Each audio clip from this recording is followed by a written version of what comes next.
This episode is brought to you by 1010. 1010 is an exclusive collection of 10 one-of-a-kind engagement rings designed by 10 of the most distinctive designers working today. Using only diamonds responsibly and sustainably sourced from Botswana, 10 design masters have each produced a set of 10 uniquely beautiful diamond rings, and they're available now exclusively at BlueNile.com. This exciting collection of truly unique, limited edition diamond engagement rings is available now only at BlueNile.com. This is Optimal Relationships Daily, episode 878, Your Environment, by Catherine of CommonSenseLiving.ca. Hello, everybody, and welcome to ORD. I am your host, Greg Audino, ready to share more great relationship content with you from some of our favorite blogs and books. Today, I'll be narrating a post that has a lot to do with the relationships we have with ourselves, and how the choices we make to grow that relationship can be affected by those who we surround ourselves with that may think a little bit differently. It's a really great post for those who seek to grow and learn, which is all of you, right? Right. So let's get into it and start optimizing your life. Your Environment, by Catherine of CommonSenseLiving.ca. Environment: the circumstances, objects, or conditions by which one is surrounded. The complex of physical, chemical, and biotic factors, such as climate, soil, and living things, that act upon an organism or an ecological community and ultimately determine its form and survival. From the title of this blog post, I'm sure that a lot of you thought I would be writing about environmental consciousness and being kind to our Earth. While this is still important, I wanted to talk more about our environment in relation to ourselves. As you can see, there are two different definitions for what environment is characterized as. One is the environment in which someone or something is currently living, and the other relates to Earth as a whole. Recently, after listening to a podcast from Sylvester McNutt III, he spoke about how moving to a different city can change our lives and our perspective, allowing us to become a heightened version of ourselves. It seems the whole idea of moving somewhere else, or even traveling somewhere else, is a way of changing your views. However, this idea has become so normalized since we see it in TV shows and movies, Emily in Paris, Eat, Pray, Love, and Under the Tuscan Sun, just to name a few, that it has lost its meaning. If we were to break it down in a deeper sense, stepping into another environment challenges our traditional way of life, because we have to adapt to something new. We experience new faces, new ideas, and new traditions. In a sense, we are the outsider, and we are just trying to fit in.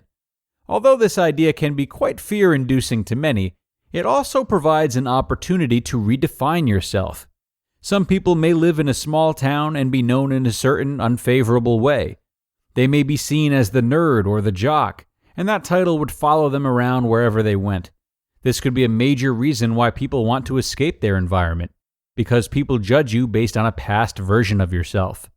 One of the main takeaways I got from listening to Sylvester's podcast was the following. Sometimes people can't see your growth because they aren't growing. When you choose to grow mentally, the process is often not seen on the surface.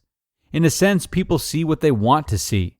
If they want to see you as a nerd, then they will always see you that way no matter how much you change. However, their idea of you is more a reflection of their inner world and not yours. People who are growing understand that growth in others, and if they don't, then they simply aren't growing themselves. This reminded me of my partner's journey to growth. Coming from a small French-speaking town in the north, he lived in that environment for a large part of his life. Although he had a rather good childhood, he felt like something was missing and that he wanted to be somewhere else. However, after a traumatic experience in his teens, it provided him a push to change his life. He wanted to get away from the language he was speaking, the people in it, and his physical environment. He made the decision to go to an English college that took him 2 hours by public transit every day. He knew that his choice would involve some sacrifice, but he was willing to take that risk. During that time, him and I met each other and got into our very first relationship.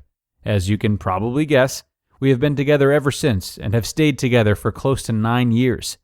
The change in his environment allowed him to break free of his past identity and step into a heightened version of himself. He spoke a different language, met new people with different ideas, and was able to be himself. The truth is, a lot of people may see personal growth as selfish, but that should not stop us from growing. We need to start recognizing that our mental health and well-being is more important than other people's opinions about us. We choose to create the life we want to live, and no one should stop us from doing that. Moving from one physical space to another could help us grow in a different environment, but growth can also happen right where you are. In some cases, we do not need to physically move, but instead, we can choose to change our mindset to one of growth. If we have limiting beliefs about ourselves, it is time to acknowledge those and to distance ourselves from that way of thinking. The truth is, we could be the only ones holding ourselves back. Be conscious of the way you think about your limitations and move away from the idea that you cannot accomplish your goals. So, if ever you feel like your current circumstances are not serving you, remember that you are allowed to change them, or at least move away from your past perspective. Environment pertains to more than just your physical surroundings, and your inner environment is equally, if not more, important to nurture. You just listened to the post titled, Your Environment by Catherine of commonsenseliving.ca. This episode is sponsored by Apostrophe, the prescription skincare company for people that are ready to take their acne seriously. Prescription acne treatment does work, but it's hard to get. You have to see a doctor on a weekday, take time off work, and wait at the pharmacy. But Apostrophe makes it easy to see a board-certified dermatologist online. You'll get treated immediately, and your medications are delivered right to your home. I saw really quick results from the treatment that I received. The texture of my skin is noticeably better, and the medication absorbed extremely well, which means a lot to me because I hate the idea of applying anything itchy to my face. So, to get started, just go to apostrophe.com/ORD and click Begin Visit. Then use the code ORD at sign up, and you'll get $15 off your dermatology visit. That's apostrophe.com/ORD, and use that code ORD to get your dermatology visit for $15 off. And we thank Apostrophe for sponsoring the podcast.